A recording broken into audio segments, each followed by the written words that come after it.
بسم اللہ الرحمن الرحیم۔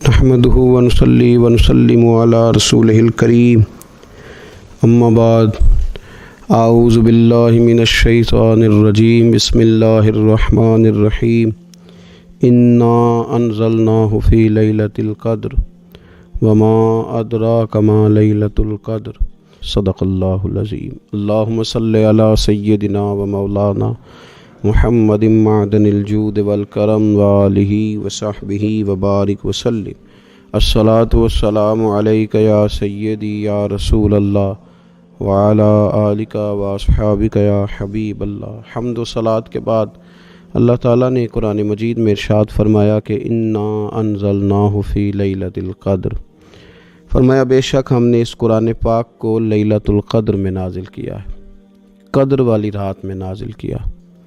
وما ادراک ما لیلۃ القدر، قرآن مجید کے انداز پر غور فرمائیں۔ فرمایا تم کیا جانتے ہو کہ لیلۃ القدر کیا ہے، تمہیں کیا خبر ہو کہ لیلۃ القدر کیا ہے؟ اس کی اہمیت دیکھیے۔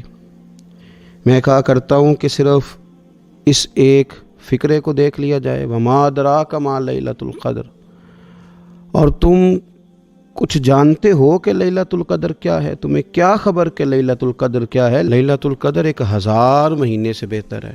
ان آیات کو دیکھیں اور ساتھ نبی پاک صلی اللہ علیہ وسلم کا وہ فرمان دیکھیں جس میں حضور علیہ الصلاۃ والسلام نے فرمایا تمہارے پاس ایک مہینہ آ رہا ہے رمضان کا، اس میں ایک رات ہے جو 1000 مہینے سے بہتر ہے، اور یہ لفظ کتنے جھنجھوڑنے والے ہیں۔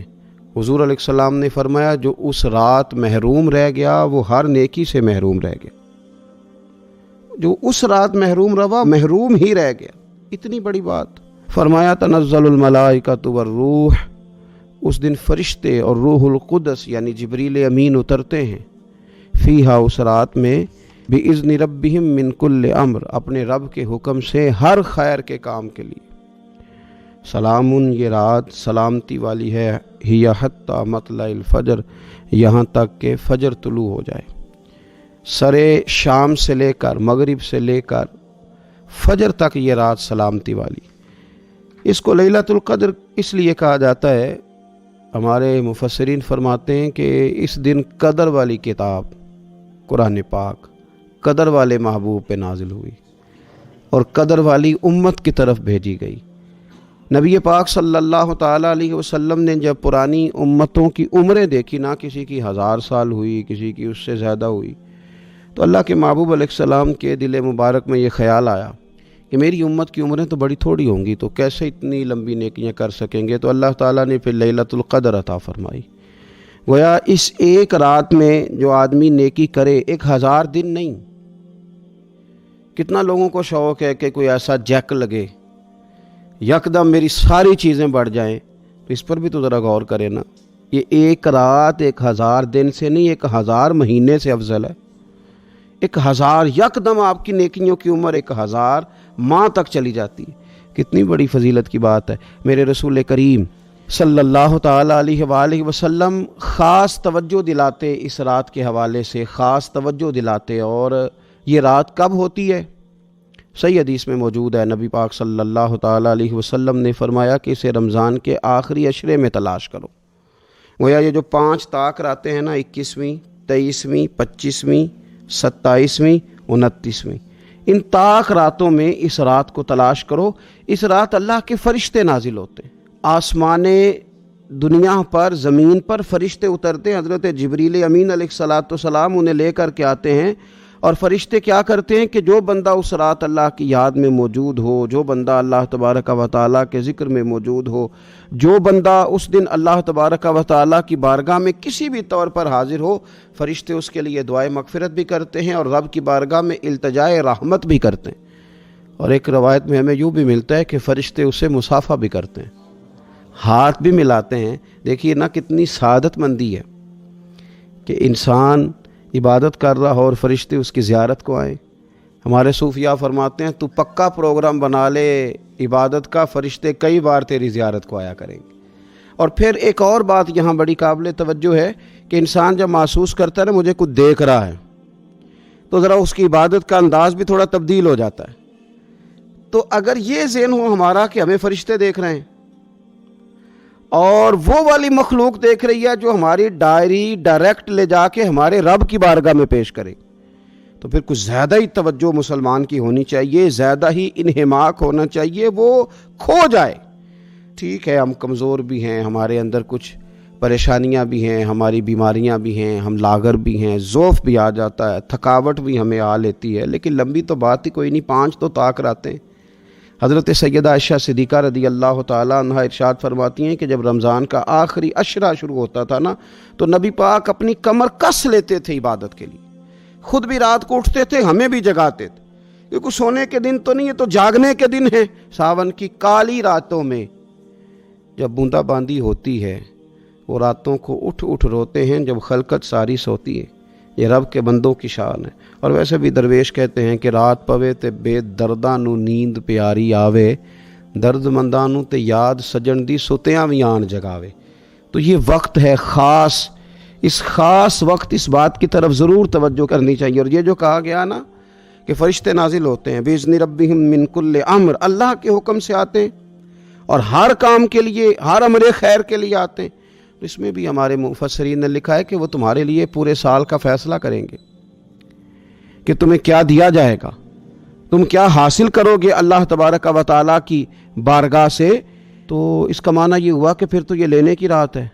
ایسا نہ ہو کہ فرشتے آئے ہوں رب کی بارگاہ سے یہ پیغام کرم ہو کہ دینا ہے اور لینے والے سو رہے ہوں، وہ آرام میں ہوں۔ تو یاد رکھیں خیرات اسی کے پیالے میں آتی ہے جس کا پیالہ سیدھا ہوتا ہے، اور اگر پیالہ ہی سیدھا نہ ہو تو خیرات پھر پیالے میں نہیں آیا کرتی۔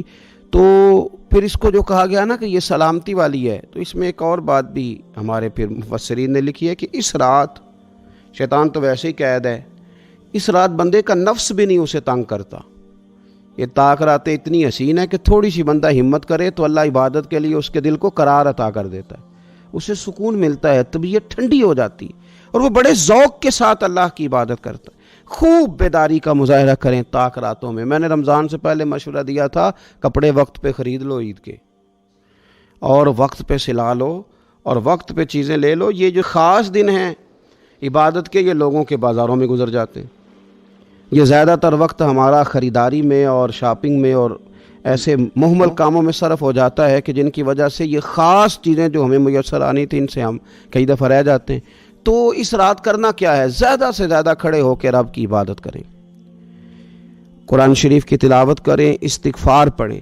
سیدہ طیبہ طاہرہ حضرت عائشہ صدیقہ رضی اللہ تعالی عنہا نے عرض کی یا رسول اللہ اگر مجھے یہ رات مل جائے تو کیا پڑھوں؟ تو فرمایا عائشہ تم یہ دعا مانگنا، اللہم انک عفو، اے اللہ بے شک تو درگزر کرنے والا، تحب العفو، اور تو درگزر کرنے کو پسند بھی کرتا ہے، فاعف عنی، ہم سے بھی درگزر فرما، ہمارے گناہوں کو معاف فرما۔ یعنی اس رات اللہ سے درگزر کا سوال کریں۔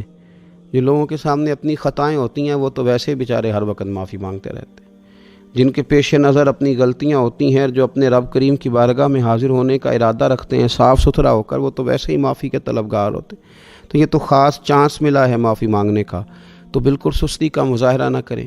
بالخصوص وہ لوگ جو اعتکاف میں موجود ہیں، نیند تو کسی وقت بھی آ جاتی ہے، آپ دوپہر کو بھی ذرا چپ کر کے لائٹ آف کریں تو یہ آ ہی جاتی ہے۔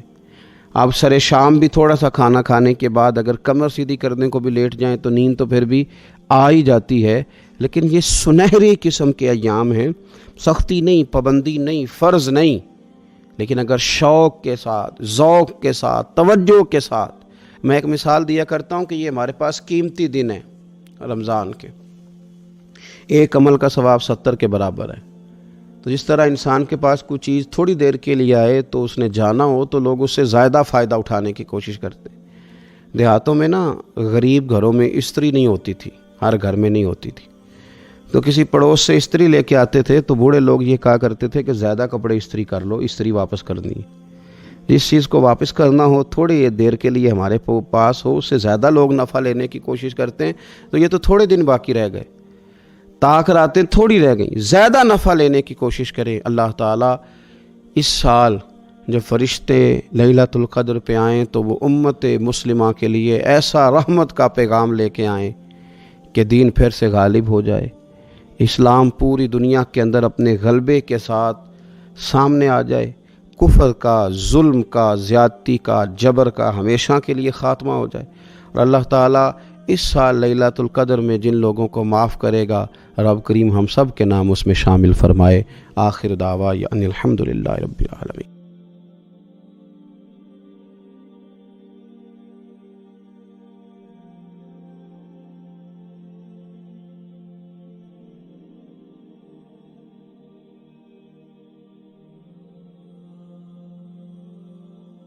اور اگر آپ نے ابھی تک ہمارا چینل سبسکرائب نہیں کیا تو فوراً سبسکرائب کیجئے، ساتھ ہی بیل آئیکن پر کلک کریں تاکہ مزید آنے والی ویڈیو ہیں وہ آپ کو وقت پر ملتی رہیں۔